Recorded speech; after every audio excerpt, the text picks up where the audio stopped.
What is up, everybody? Welcome back to the channel. Thanks so much for sticking around. If you're a long-time subscriber, if you're new here, thank you so much for checking it out. Super excited about today's video. Stick around to the end. We're going to try to get this new bumper put on. We just got the Crusher rear bumper for Motobilt for the JL, so we're going to try to get that put on today. It comes in bare steel, so obviously we have to get it out of the box, prepped up, primed, and painted. And I think we're going to go with the Herculiner spray, like a bed liner spray. I think is what we're going to try to do it with. We'll test out a little area and see, but that's what we did the inner fenders with, and it turned out really good. I like the way that turned out, so I think that's probably what we're going to do. But anyways, if you like fun, family, wholesome videos, please hit that like button. Make sure to subscribe. We're going to have a lot of Jeep content coming up soon. But let's get to it. Let's go.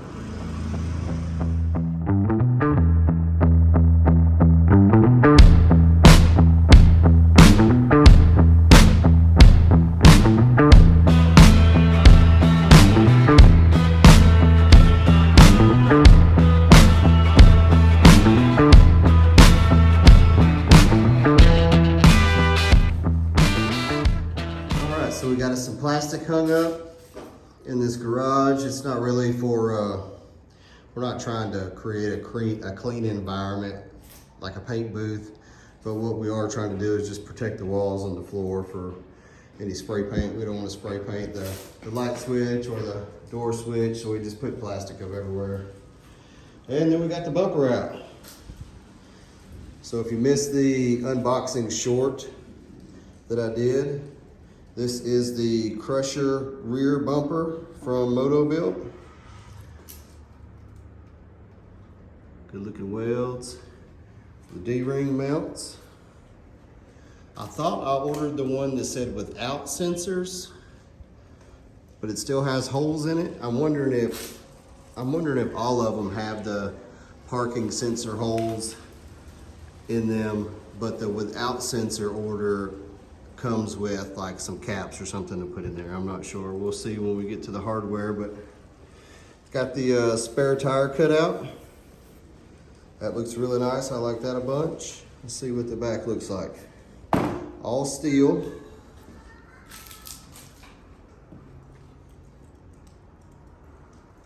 All fully welded. The light in here is not the best, obviously, but everything looks good. It's got these bungs or whatever you call them for the sensors, but my Jeep doesn't have the sensors, so hopefully those come with like a block off. But all the welds look good. I'm assuming these are the initials of the people who built it. Maybe one that built it, one that inspected it.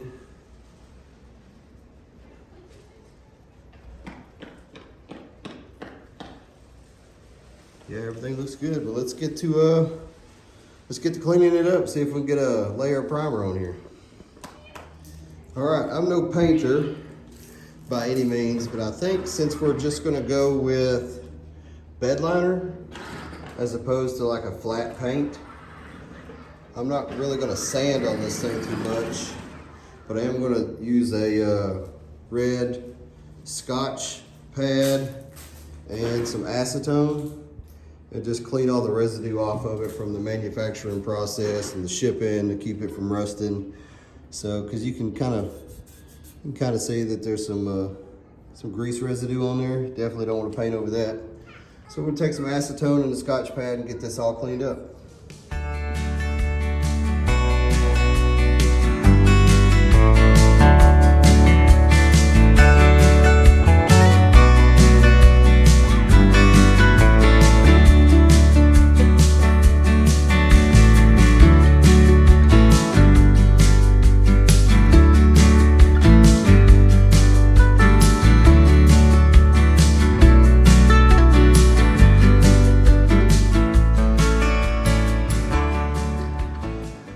All right, so a quick little cleanup with the acetone. I ended up not using the Scotch-Brite pads. They were making more of a mess than they were helping. Like I tried a couple of swipes with it and it was leaving behind all these fibers. So I decided to swap over to a microfiber There might be some yellow flakes in there somewhere, but again, this is gonna be bed line, so it's not that big of a deal. And just a quick cleanup with the acetone. Cleaned up pretty good. Sorry we lost your initials. If you made this or quality controlled it and signed it, we lost your initials. Sorry about that, but clean that all up. Now let's throw a layer of primer down, see how it works. All right, I think what we're going to try to use here is just some stuff that I had in the garage already. Got some SEM self-etching primer. It says that it provides excellent adhesion and corrosion resistance to properly prepped steel. I don't know if this is properly prepped steel or not, but we'll see how it goes. Improved fad pattern application dry time. Should come out in gray.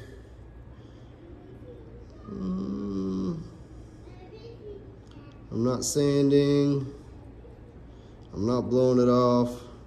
I did shake it thoroughly for a minute. And 10 to 20 minutes dry time looks like for the final coat. So, let's get after it.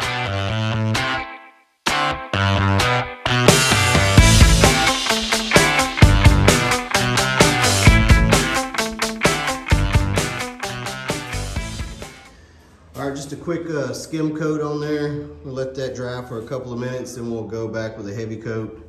I did go and open the hardware package and get these stainless screws out. I'm gonna put those in the holes just so I don't, when I bed line it especially, I don't clog the threads up on all that. Just a quick, that etching primer looks pretty decent. On just a quick little light coat. And then in the hardware package, I also found these. So it did come with some block off plates. So those will go in the area where the sensors would go if I had sensors.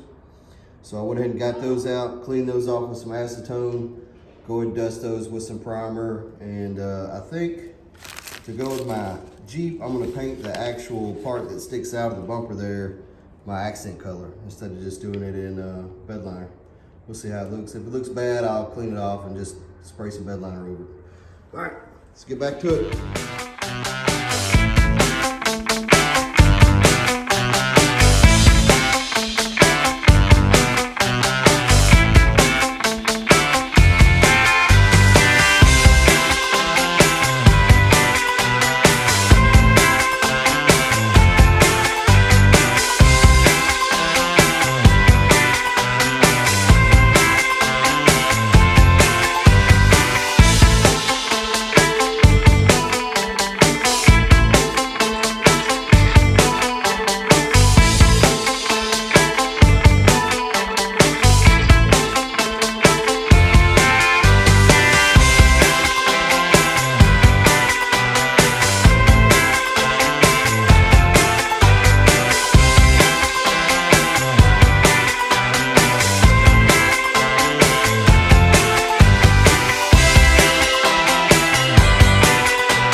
All right, so I got the bumper all painted up with Line X, or not Line X, but what was it, Herculiner.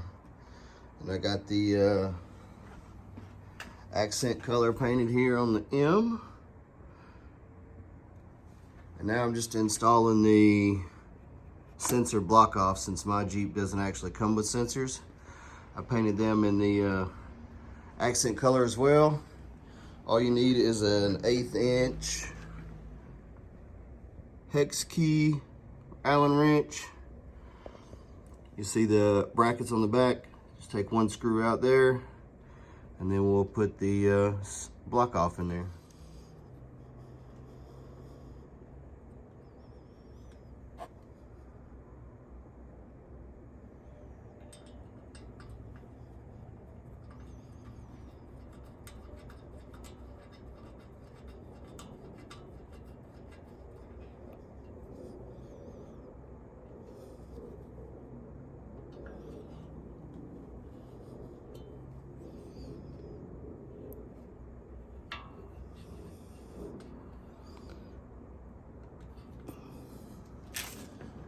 Easy as that.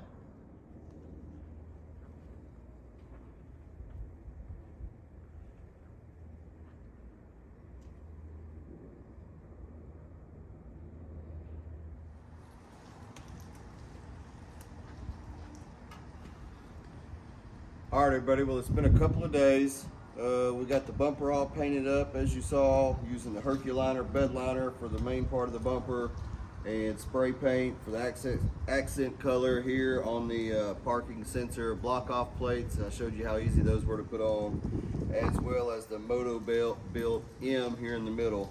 Everything else is Herculiner, and it's taken, let's see, I think today is the third day, so we're looking right at 72 hours that we let it sit out and dry.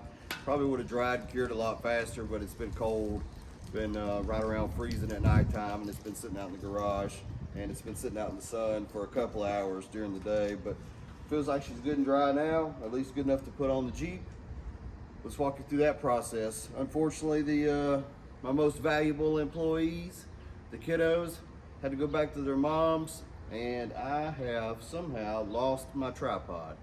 So I'll do the best video that I can for you on how to get the factory bumper off, how to get the new bumper on. The TerraFlex license plate relocation bracket also isn't here yet, so we may just kind of let the wiring for the license plate light kind of just sit up in the cabin area of the Jeep, and then we'll get it routed where it needs to route when we do the install video for that TerraFlex license plate relocation bracket.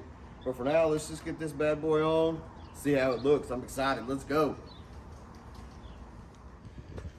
All right, so step one is taking your license plate off your factory bumper, obviously, and then step two is going to be these little bolts, which is right up in here, the inner fender well, this like a mud kick up protection plate or plastic. We're going to take these bolts out. I believe they're 8 millimeters, but let me go get an 8 and we'll try it out. All right, so we got our 8 millimeter socket here. Gonna be utilizing the DeWalt electric ratchet. See how it works out. I just got this from a buddy of mine, so hopefully it works out pretty good. I'm not sure I know how to use it yet, but we'll figure it out.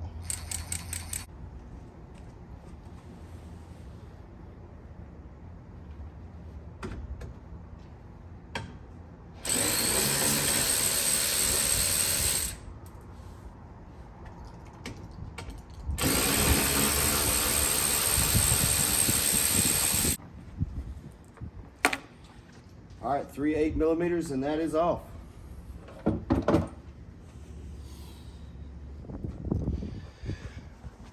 All right, so we got that mud flap off on both sides. Next is 2 bolts here and 2 bolts there.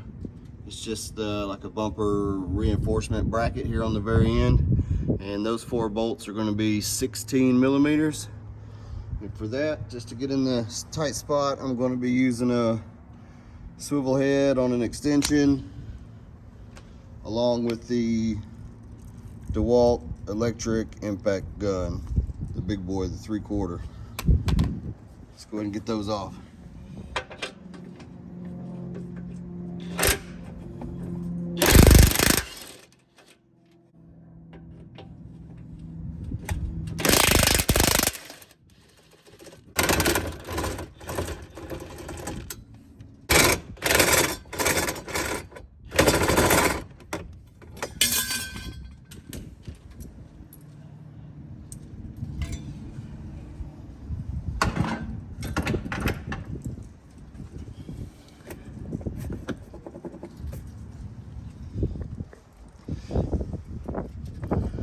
right, we got that bracket off, took those two bolts out, those two bolts out. Now let's go do the other side. All right, so I got those brackets off. I think next I'm just gonna go ahead and unplug the wiring harness that comes from the Jeep into the bumper to get that out of the way. And then after that, there's these two bolts on the driver's side that hold on the factory tow hook, and these two bolts up here. It looks like the only way I'm going to be able to get to those is with the ratchet. So this is going to take a little bit of time. So enjoy this time lapse while I take this bumper off. Let's go.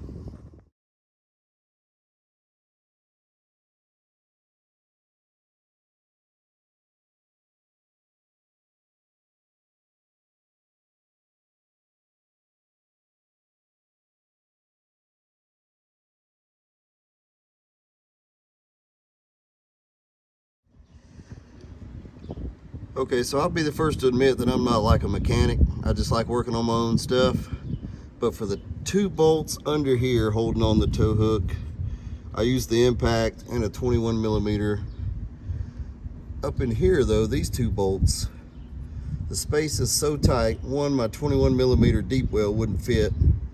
So a 13/16 actually works for these as well. So I went and got a shallow 13/16, broke them loose with the ratchet, but then the ratchet head along with the socket got stuck in here before I could get the bolt all the way out because they're extremely long.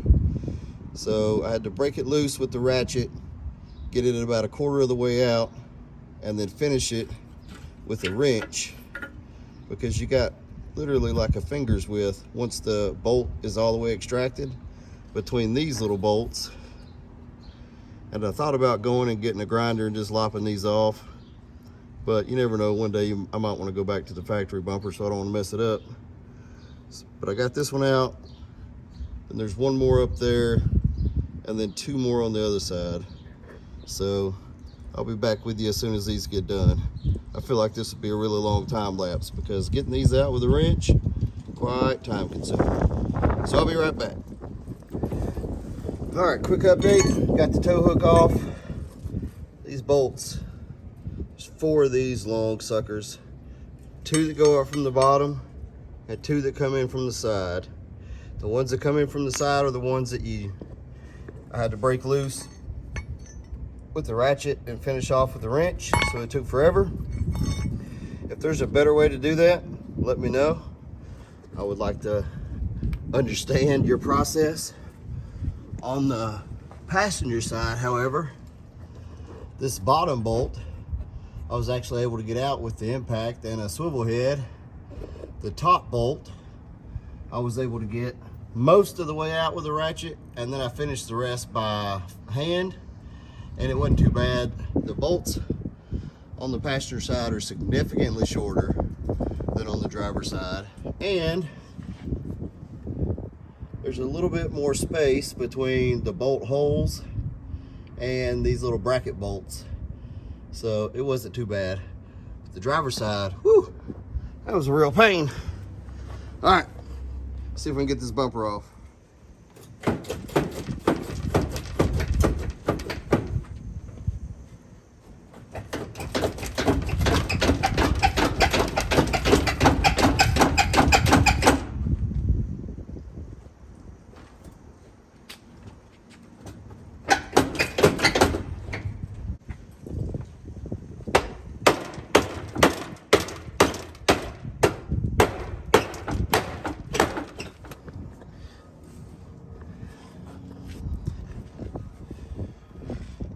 All right, so after seeing me struggle for a minute, I decided to reassess. Looks like these tiny little brackets right here, with these that were getting in my way. This is a 16 millimeter nut on this stud. The stud goes into the bumper, obviously, and I thought that this bracket and all would slide off with the bumper. Let's see, but it's got that tiny little nipple right there that goes into the frame. So you are going to have to take off these 16mm nuts to get this little bracket off. All because of this little thing right here. So that's the driver's side. Let me do the passenger side, and then we'll take the bumper off.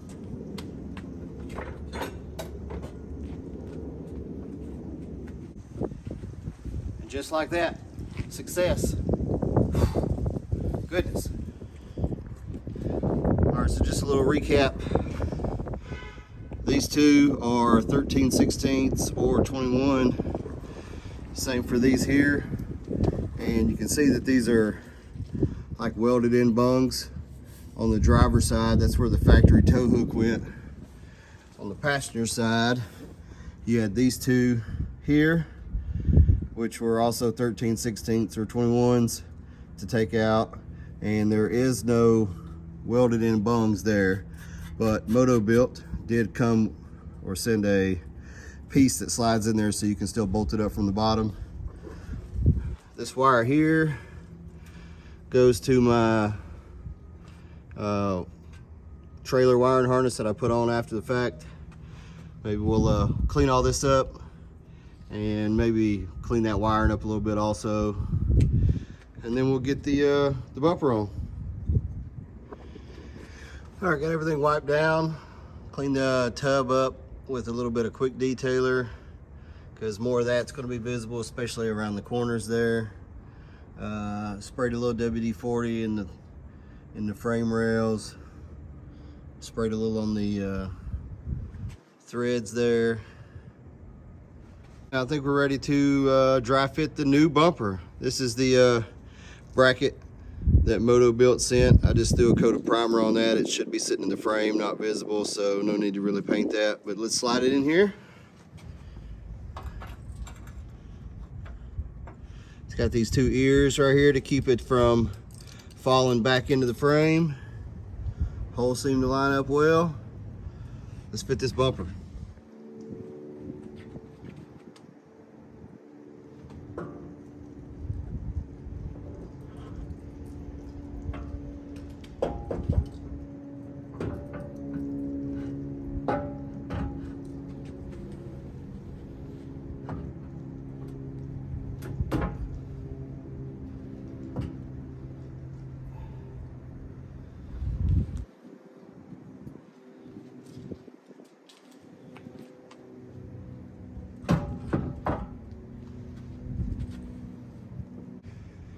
All right, we got it sitting up there,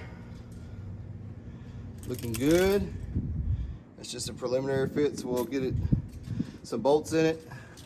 I would assume that the instructions would tell you this. I haven't looked at them, but we're going to start all the bolts nice and loose, make sure everything is where it needs to be left to right, and then we'll tighten them all up.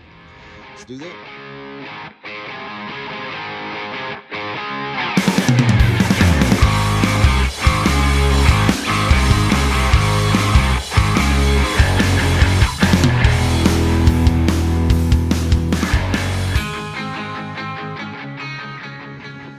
All right, so we got all the bolts started. There's 8 bolts, so 4 on this side, 2 that come up from the bottom, and 2 that come in the side, and then 4 on this side, 2 up from the bottom, 2 in from the side. And you can see that on this side it's way further away than on this side. They're real loose. I can move everything still. So let me get everything kind of positioned in the center where I want it, and then we'll get it all tightened down. I do want to show you something really cool though. Check this out. All right, so I'm back here under the Jeep. When I was painting this thing, I noticed that right here where this bottom bolt comes under, like where the factory tow hook was, this bumper was 3 layers of steel thick, but in everywhere else it was only 1. And I thought, man, why does that need to be so reinforced? Well, Motobilt has literally thought of everything. It's not so much that it needs to be reinforced, but as you can tell, where this factory crossbar comes across, it's welded to the frame right here. So where the bumper touches the frame, It's actually quite a bit between the brace itself and the weld that the factory has here. There's actually quite a bit of a dip in the frame. So to make sure everything fit tight and fit good, Motobilt designed this to be 3 layers thick right here, so it would fit flush with the single layer thick steel just on the other side of that weld. Hey, good job thinking ahead on that, Motobilt. But they also supply all new hardware. So this is all Motobilt hardware. Their bracket is inside the frame here, so we got 2 bolts coming up from the bottom, which we didn't have on the factory bumper. And then the 2, of course, coming in from the side like we had on the factory bumper.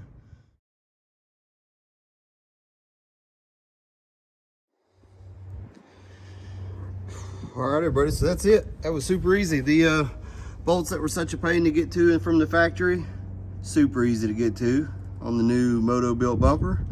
Just use an extension and the impact gun on the sides. Same for the bottom. Fitment is good. It's not right up on the body, so if it does take a significant hit, it's not gonna bend in and crush the dadgum tub. And it's pretty significant steel, so take quite the hit to hit it. The spare tire cutout, you can see it just kind of gives it a little space. Just almost ever so slightly touching. That's a 35-inch tire on the factory tire mount. So I may need to look into getting a bracket to raise that up just a little bit. It might look a little better. But passenger side, fitment's about the same. Get my fingers down in there, that's about it. Bolts on the side, nice and easy to get to. I just had a camera snafu, sorry about that. Anyways, you can see that the bolts are on the side, super easy to get to.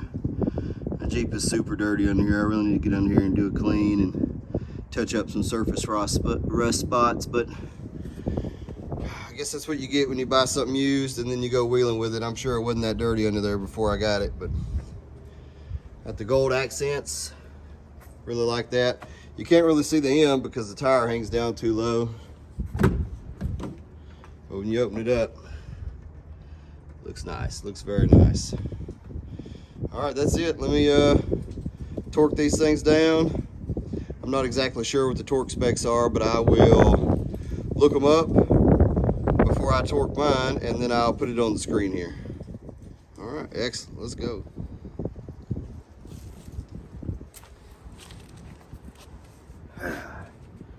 All right, I had to look it up anyway, so instead of just putting it on the screen, I figured I'll give you another opportunity to see my pretty face before we close this thing out. Looking it up on Google, it says the bumper to frame bolts are set to be torqued at 90 foot-pounds from the factory. And I figure since we're doing an all steel bumper with upgraded hardware, I'll do 95 just to be safe. If it's supposed to be something different and I'm messing it up completely, like it's supposed to be 120, or I've really tightened them down too much, leave me a comment down below. I'm gonna get these things torqued up. You already know, when you get to put cool parts from cool companies, all made in the USA, by the way, on your Jeep, it's not a bad life if it's a dad life. Let's go.